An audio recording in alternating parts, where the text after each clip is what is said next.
Akira Kurosawa has influenced pretty much all cinema, I think. Like, for proof, look no further than the most popular, successful, money-making, and culturally relevant science fiction movie series of all time, Star Wars. Way back in Chapter 1, I had briefly mentioned Rogue One as one of the Men on a Mission movies birthed out of Kurosawa's Seven Samurai blueprint. Well, there are plenty of other examples that demonstrate a direct connection back to this specific film. Everybody knows Lucas took inspiration from Kurosawa's film Hidden Fortress for the first Star Wars movie, A New Hope. But we can also clearly see there are some structures in place that are also mirroring Seven Samurai.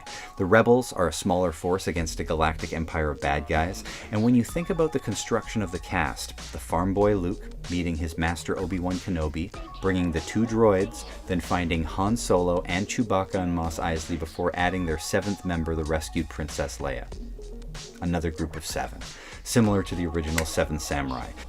The droids were going out and looking for help in an old general, and he brought back a small, unlikely group of warriors to turn the tide. Sounds familiar, right? The entire concept of Seven Samurai is truly universal, and Star Wars proves it time and time again. And I have a few other Star Wars examples to show you in this video, but it's not just Star Wars. I have a few Star Trek examples to get to as well. And our first example, which is still science fiction, but is neither Star Trek nor Star Wars, but it really badly wishes that it was. Battle Beyond the Stars, 1980. Battle Beyond the Stars from 1980 is the best known example of a science fiction remake of Seven Samurai. And right from the opening shot of this not Star Destroyer, we can see the inarguable influence of Star Wars. Wait, scratch that. We knew from the title. What is a battle beyond the stars, other than a Star War that went beyond the Star Wars, right? It went... Anyway. This is Roger Corman's most expensive movie, and quite frankly, I think it shows. James Cameron doing the special effects gives it an extra quality to the model work, there are some recognizable name actors, and the music adds another level of quality to this production. And James Horner doing the score makes the movie feel bigger and more majestic in the same way that John Williams gives Star Wars its scope and themes, as does Elmer Bernstein's music in The Magnificent Seven. In this case, I very much feel some similarities with his score on Wrath of Khan, and that's no bad thing. I really love this mess of influence in Battle Beyond the Stars. It's clearly borrowing from Seven Samurai in its plot structure, but then also imitating Star Wars for its visual aesthetic. Star Wars, already heavily influenced by Kurosawa's films, including Seven Samurai, so it's a real pretzel of influence going on here. The peaceful planet getting bullied is Akir, making the people Akirans. Akira Kurosawa, right? But there are even scenes lifted from Seven Samurai when they bring the 7 warriors to the village for the first time, and the villagers all cower at first and are mocked and challenged for not meeting their rescuers with a warmer reception. Why have you been hiding? Why are you all afraid? I brought these beings to save your lives. This is not the way to greet them.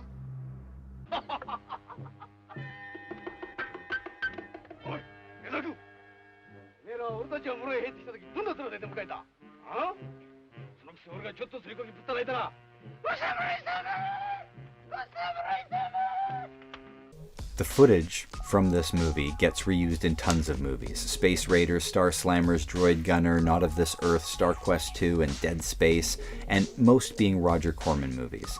Just another way for him to save money or make the most of the footage that he already paid for. And we finally get our last, 5th, and final Robert Vaughn role in these movies as he comes around for another spin at the wheel, playing a similar role to his original role. He's joined by George Peppard, who also, of course, is best known for playing Hannibal, the leader of the A-Team, itself a modern-day Magnificent Seven concept with only 4 guys. Robert Vaughn catches up with Peppard on the A-Team in their final season when he joins the cast. There aren't really analogs to the original Seven Samurai lineup in this movie, but that's okay, because the new characters are just bizarre enough to stand on their own. So we got the rootin' tootin' George Peppard, who is a space trucker who sells arms. We got the Robert Vaughn character, a veteran assassin coming out of retirement for this last battle. The other 7 are made up of our Luke Skywalker, farm boy Shad, played by Richard Thomas, maybe best known for his role in the 1990s Stephen King's It TV miniseries, who also gets a romance in this movie. There's also Sybil Danning as a Valkyrie warrior, a reptilian named Cayman, and this great collective of 5 clones named Nestor. And the great John Saxon plays our space desperado menace, Sador. The movie looks like Star Wars' little brother, operates like a Seven Samurai plot, and is pretty cheap fun, even if it was Roger Corman's most expensive production. It's pretty hard to be mad at this movie when it's so ridiculous and fun.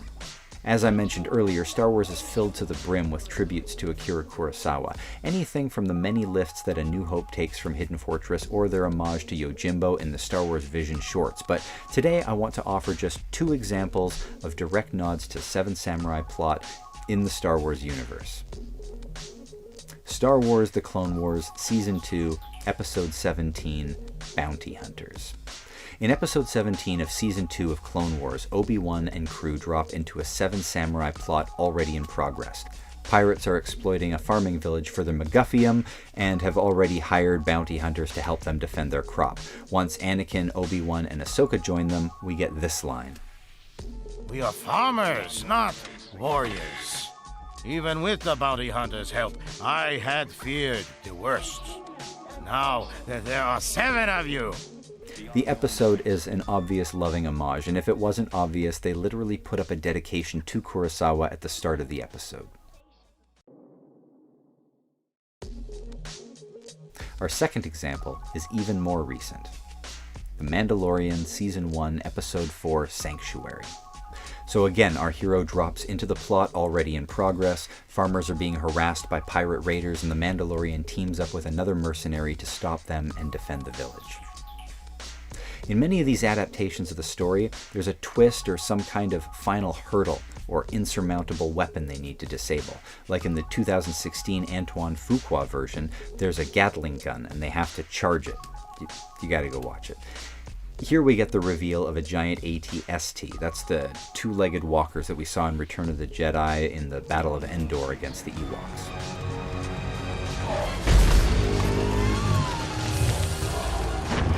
It's a really cool episode in the midst of a great season of TV that's riddled with all kinds of homages to the classic westerns and samurai films. Obviously, The Mandalorian with Grogu is shades of The Lone Wolf and Cub. The Mud episode is a nod to the original Django. The Good, the Bad, and the Ugly, High Noon. There are lists you can find of all the references to westerns in the series if you Google it.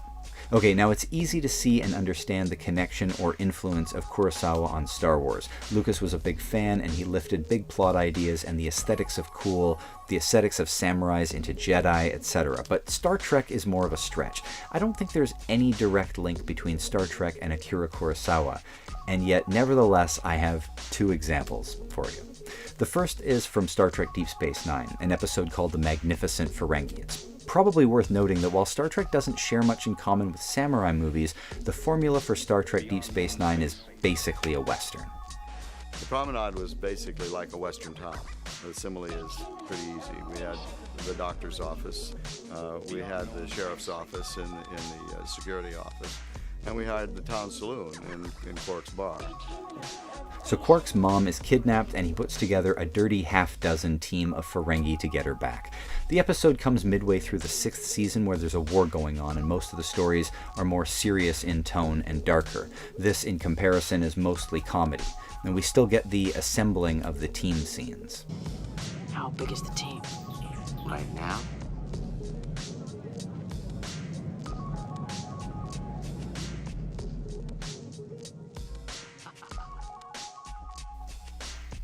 But Quark's team is made up of bungling goofballs like his brother Rom, his idiot cousin Gala, and... Liquidator Grunt! A child? A moron? A failure? And a psychopath. Quite a little team you put together. Jeffrey Combs playing Brunt is definitely a highlight, and the episode also guest stars Iggy Pop as the Vorta Yelgren. This is a fan-favorite episode and a loving tribute to the Magnificent Seven. My second Trek example is from Enterprise, Season 2, and the episode is called Marauders. There isn't much time in the 42-minute episode TV game for the assembling the team of 7, but luckily a team of about 7 is pretty much the cast of every Star Trek show, so the plot can jump right into a band of Klingon marauders who are pillaging the deuterium from settler miners who are unable to defend themselves. How many of them are there? Usually 7. 7? You've got them outnumbered 9 or 10 to 1. You've never seen a Klingon in battle, have you? Captain Archer drops in to help. Here we're focusing on the strategic defense of the colony in the ensuing battle. In the format of the TV show, we know our favorites won't be killed off, but it does make for a rousing action-oriented episode.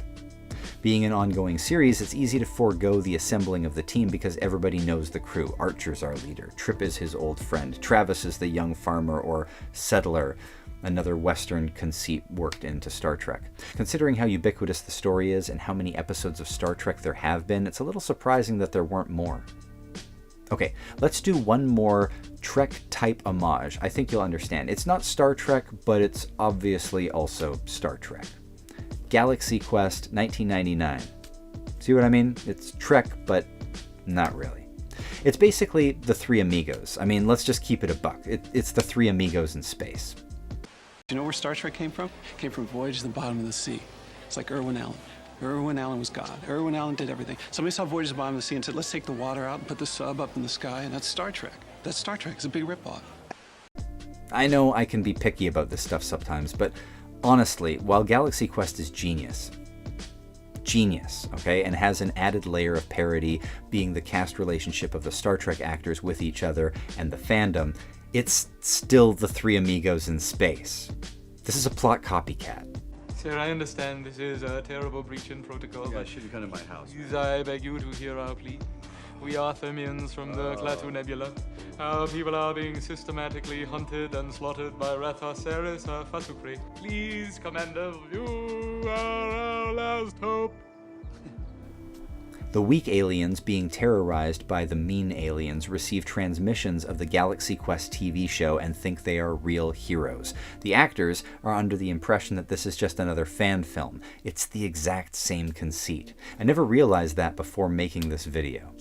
Galaxy Quest stars Tim Allen as a Shatner-esque guy, and the crew that resents him include Sigourney Weaver, Tony Shalhoub, Alan Rickman, and there are other cast members like Sam Rockwell and Missy Pyle who round out the roster. It's a very deep, loving tribute to Star Trek that all fans love. Galaxy Quest does kick ass. I love it very much. But damn if it ain't just the Three Amigos in space. For our final example of science fiction versions of Seven Samurai, and for this entire series, I wanted to bring us back home to Japan where it all started. But since we're back on Earth now, it seems like a good time to work in our last bonus movie before we end things. The Seven Magnificent Gladiators, 1983. Each chapter includes a bonus movie disconnected from the theme of the chapter, so let's do that now. This time we're going to Italy for a Conan-style sword and sandals peplum movie. Lou Ferrigno and Sybil Danning star in The Magnificent Gladiators. Sybil Danning was also in Battle Beyond the Stars on 3 years earlier, in case you missed it in this chapter. You can go back a few minutes if you want. I'll wait. There isn't much to be explained here. It's exactly how you'd imagine. A bad warlord is tormenting a village, and they take a magic sword that will determine who is pure of heart to take up their cause. The warlord is the wayward son of the village priestess, I think. There's a bargain bin chariot race at the start, but there's 7 warriors, and the beats of the story are all here, including the warriors suffering a defeat and being driven out of the village only to rally and come back for the final battle. The more interesting aspect of The Magnificent Gladiators is who directed it, and that would be Bruno Mattei. If you've been watching the channel, you might remember that name as being the director of Robo-War, which is a notoriously blatant ripoff of Predator. In fact, Mattei is an exploitation director with a habit of making off-brand adaptations of classic blockbusters. His Hell of the Living Dead is his take on Dawn of the Dead. His Strike Commando is his Rambo ripoff. Shocking Dark from 1989 actually is titled Shocking Dark: Terminator 2, in some countries because even though the movie is mainly stealing from aliens, the poster is very clear in its dishonesty.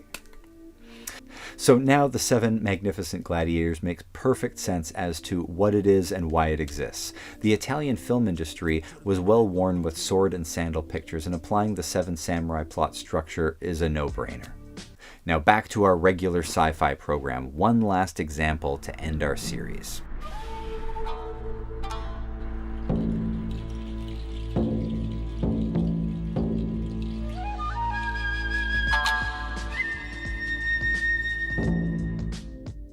Samurai 7. This is a beautiful thing. 26 episodes, a perfect translation to anime, and while nothing looks the same, the series drips with loving tributes to the Kurosawa movie and absolutely maintains every aspect of the original story, right down to keeping the names of the 7 samurai. Kanbei is Kanbei, but of course he looks totally different.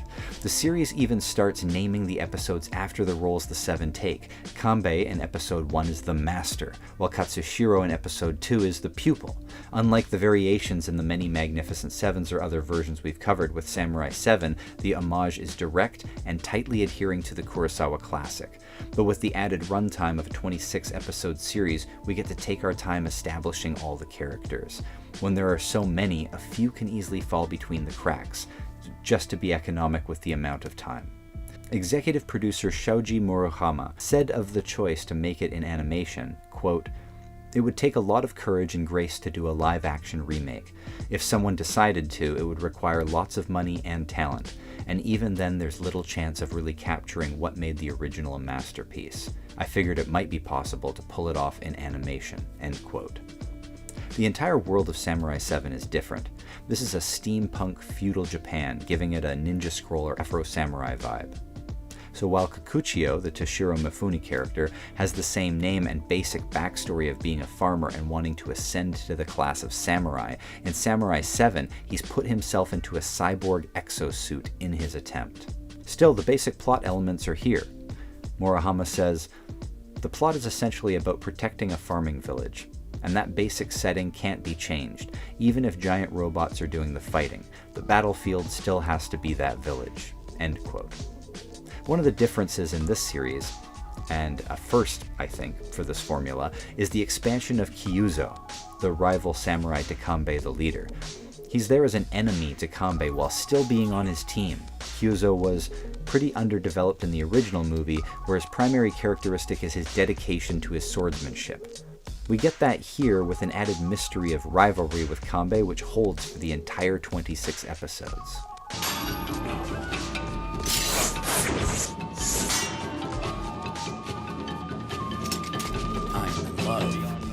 Most of the series is traditional 2D drawn, flat cell shaded animation, and this is mostly applicable to all of our characters and backgrounds, while the ships and mechs are rendered in CGI, and this gives it an added dimension, and it's really striking and cool looking. But the real brilliance in this decision making is the added layer of symbolism. Let me explain. Part of the milieu of the samurai film is that, like cowboys in the West, their time was marked by technological innovation. Trains across America and the automobile kinda ended cowboys, and the West effectively killed off samurai and similarly the kung fu masters in China because of the power of firearms. These leaps in power dynamics force cultural changes and adaptations. This was also a theme throughout the Once Upon a Time in China series.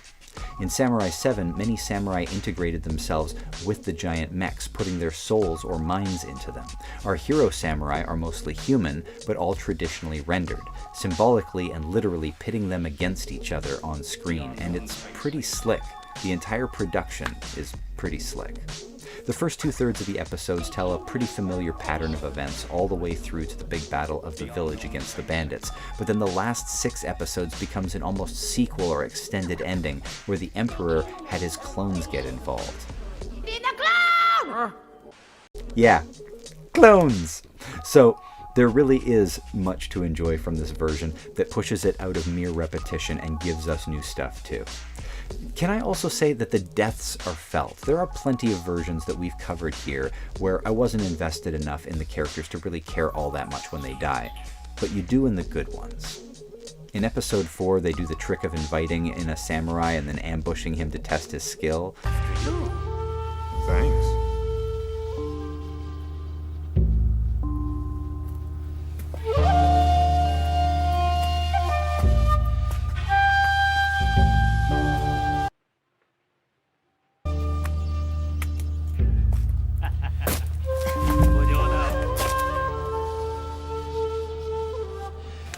gotta be kidding me. Excellent.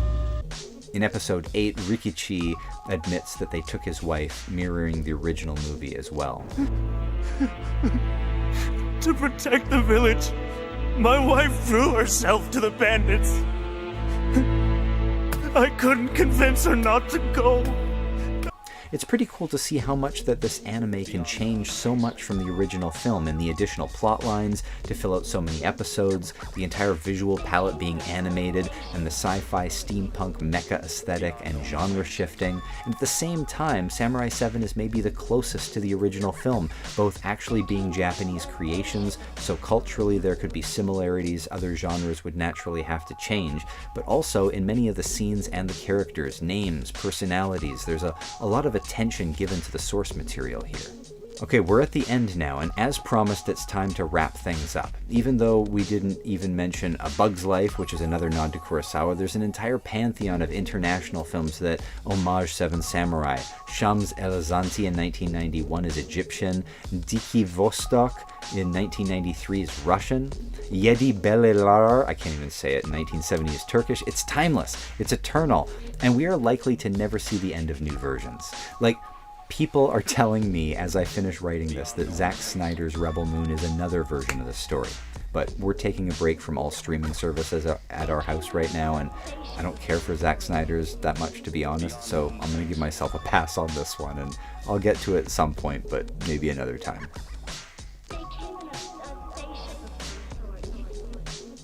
I'm sure you've seen other great examples of this story in other TV series and movies. Let me know which ones you think I missed, which ones I should have covered, whether I should have waited until I watched Rebel Moon. Just tell me down in the comments, and thank you for watching. I appreciate your time.